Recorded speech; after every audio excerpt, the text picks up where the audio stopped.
प्रेरणादायी व शुभ जीवन जगण्यासाठी माझे चॅनल सरळ जीवनधारा सबस्क्राईब करा. आज मी आपणास भारतातील म्हणजे महाराष्ट्रातील महिला उद्योजक कल्पना सरोज यांची माहिती मी आपणापुढे सादर करणार आहे. आता कल्पना सरोज या मुंबईतल्या कमानी ट्यूब्स या कंपनीच्या अध्यक्ष आहेत आणि स्लॅमडॉग मिलियन यार म्हणूनही त्या ओळखल्या जातात. एवढंच काय, कमानी ट्यूब कंपनीच्या वादात सापडलेल्या मालमत्तेची खरेदीसुद्धा त्यांनी केली आणि ती कंपनी त्यांनी यशस्वीपणे चालवून नफ्यात आणली. तर अशा प्रकारे त्यांचं जीवन म्हणजे जिल्हा अकोला, तालुका मर्तेजापूर, गाव खोपर, रोपणखेडा या गावात त्यांचा जन्म झाला. आता त्यांचे वडील होते ते पोलीस कॉन्स्टेबल होते आणि पोलीस कॉन्स्टेबल असल्यामुळे त्यांना पोलीस कॉरिडॉरमध्येच राहायला निवासस्थान असतं, तिथे ते राहत होते. ते कुटुंबामध्ये 3 बहिणी होत्या, 2 भाऊ होते. आता कल्पना सरोज या कुटुंबातल्या सर्वात मोठी मुलगी. आता तर वडिलांची ही इच्छा होती की आपल्या मुलींनी खूप शिकावं आणि पुढे जावं. पण ती 12 वर्षाची असताना नातेवाईक कसे बोलायला लागले. आता एवढी मोठी 12 वर्षाची पोर झाली, तिचं लग्न करून मग 12व्या वर्षी तिचं लग्न करून टाकलं. आणि मग काही दिवसांनी ती सासरी नांदायला गेली. आता वडिलांच्या घरची परिस्थिती कशी होती, ती नोकरीला होते, अन्न धान्य, छोटं कुटुंब, तिचं खाणं पिणं असं व्यवस्थित असायचं. आणि सासरी गेल्यावर मग काय झालं, ते खूप भलं मोठं कुटुंब होतं. आता ती 12-13 वर्षाची मुलगी. मग सगळ्या कुटुंबाचं काम करणं, दिवसभर काम करायचं.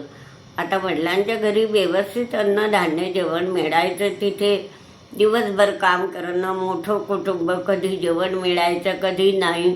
आणि दिवसभर जर काम केलं तर ठीक, नाही तर तिची मारझोडसुद्धा व्हायची. त्याच्यामुळे काय झालं, तिला जेवण नाही किंवा विश्रांती नाही. त्याच्यामुळे तिची शरीर असं कृश होऊन गेलं, बारीक झाली. मग वडिलांना काळजी वाटायला लागली. त्यांनी कायमचीच त्यांच्याकडे आणली.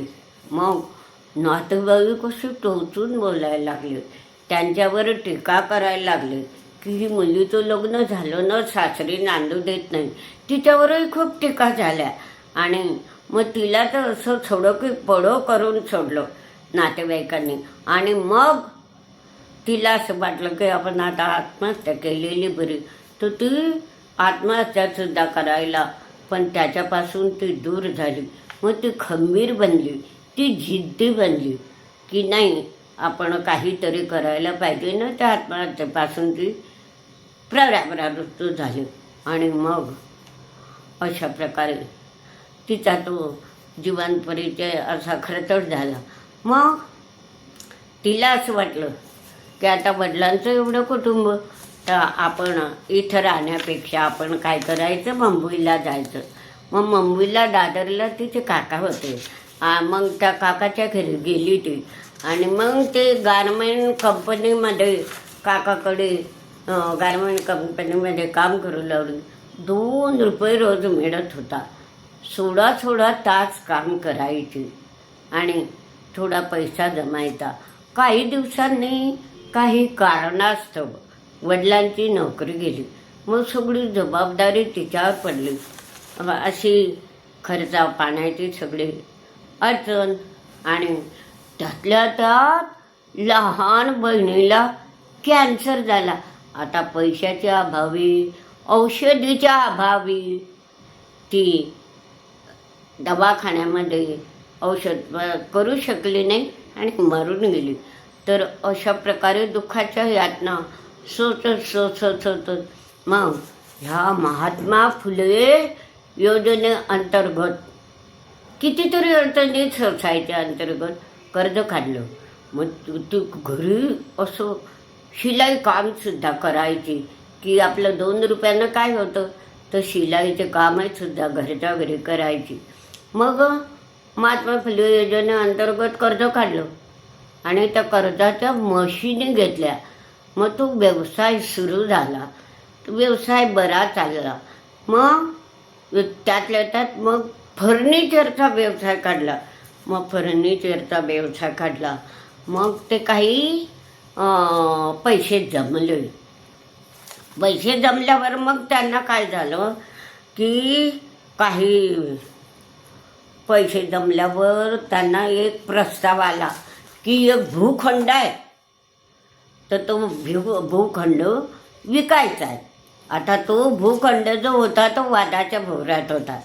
तर आता हा भूखंड विकायचा आणि तो भूखंडाचा मालकही काय म्हणाला, तुम्ही किती पैसे द्याल तर ते घ्यायला तयार आहे, असा प्रस्ताव मग बाईकडे आला. हा जो भूखंड होता तो मुंकायच्या ठिकाणी होता, पण ते न्यायप्रविष्ट असल्यामुळे त्याची किंमत कमी झाली होती. आणि जेव्हा कल्पना सरोजने विकत घेतला, मग बरेच दिवस त्यांना न्यायालयामध्ये अशा पायपीट करावी लागली आणि सगळे मग त्या भूखंडातले अडथळे कल्पना सरोजने दूर केले. आणि मग रातोरात त्या जागेची किंमत वाढली, खूप किंमत वाढली. आणि भूमाफियांनी मग त्यांना धमका देण्याचा प्रयत्न केला. पण त्यावेळी कल्पना सरोज खंबीर परिस्थितीत होता, त्यामुळे त्याने माफियापुढे त्या डगमगल्या नाही. आणि पुढे एका बिल्डरच्या मदतीने त्या भूखंडावर खूप मजल्यांची इमारत उभी केली आणि त्या इमारतीची किंमत 5 कोटी. तर मग त्यांनी काय केलं की बांधकाम व्यवसायात प्रवेश केला आणि अशा कितीतरी इमारती बांधायला त्यांनी सुरुवात केली. आणि मग पुढे त्यांना खूप असा नफाच होत राहिला. तर त्या भूखंडावर खूप मजले बांधले, तर त्याची किंमत 750 कोटी. तर अशा प्रकारे त्यांनी बांधकाम व्यवसाय सुरू केला. आता रामजी हंसराज कमानी हा एक स्वातंत्र्य सेनानी आणि प्रख्यात उद्योजक होता.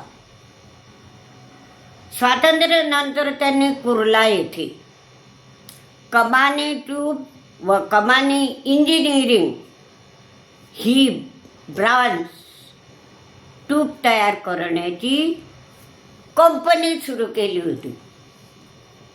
आणि त्यांच्या मृत्यूनंतर मग मुलामध्ये त्या संपत्तीच्या वरून वाद निर्माण झाला. आणि मग हायकोर्टाने काय निकाल दिला, हायकोर्टाने त्या कंपनीची मालकी मग कामगार युनियनकडे सोपवून दिली. मुलांमध्ये संपत्तीचा वाद झाला तर मग कंपनीचे 2000 कामगार मालक झाल्याने काही दिवसात ते कंपनी कर्जामुळे बंद पडली. आता ती बंद पडली. मग ह्या कल्पना सरोजकडे जे बांधकामाला कामगार येत होते त्यांना ही बातमी कळली. मग त्यांनी कल्पना सरोजला ही सगळी माहिती दिली की म्हणे मॅडम तुम्ही कंपनी विकत घ्या, असा त्यांनी आग्रह धरला. तर मग न्यायालयानं काय केलं, मग तर युनियनकडे सोपवली. 2000 कामगार मालक झाल्याने काही दिवसातच कंपनी कर्जामुळे बंद पडली. आता कर्ज परतफेडीसाठी ती कंपनी उच्च न्यायालयामध्ये मग लिलावात गेली आणि ही गोष्ट त्या कामगारांना कळल्यावर त्यांनी कल्पना सरोजला सांगितली, आग्रह केला की मॅडम तुम्ही ती कंपनी विकत घ्या. आणि मग कंपनी असा आग्रह केला. मग तिनं संपूर्ण माहिती काढल्यानंतर कंपनी विकत घ्यायचे ठरवले. आणि मग कंपनीत 2 मोठे अडथळे होते.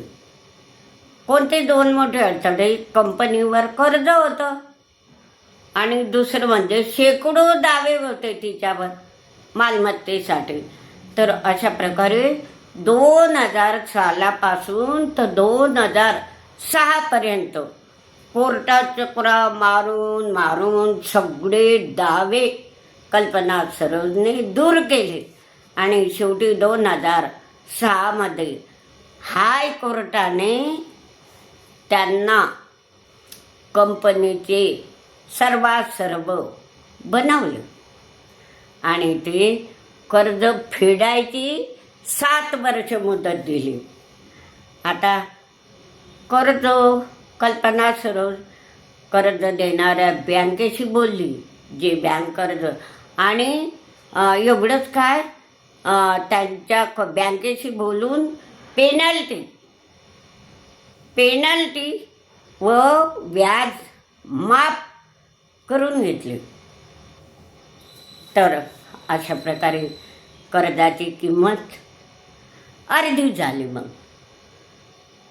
त्या कंपनीवर जी कर्ज होतं त्याची किंमत अर्धी झाली आणि त्यांनी 1 वर्षात ते फेडले. तर अशा प्रकारे कामगारांचा थकीत पगारही रोखलेला पगारही कल्पना सरोजने दिला. तर अशा प्रकारे काही दिवसातच तोट्यात चालणारी ती कंपनीसुद्धा व्यवस्थित चालायला लागली. तर कंपनी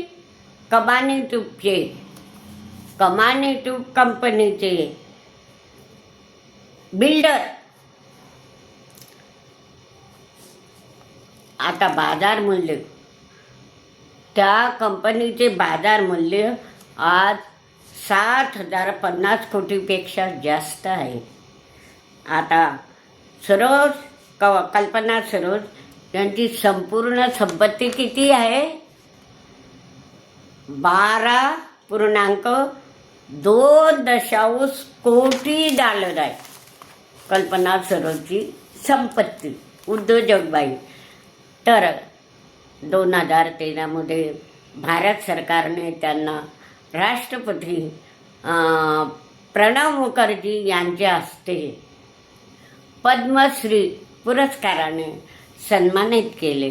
सामाजिक कार्यातही त्यांना रस आहे. त्यासाठी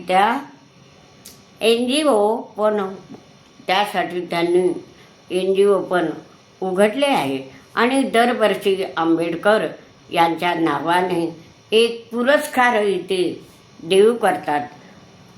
2016 साली युनोने हेडक्वार्टरमध्ये 125वी बाबासाहेबांची जयंती केली होती. त्यांची मुख्य भूमिका होती.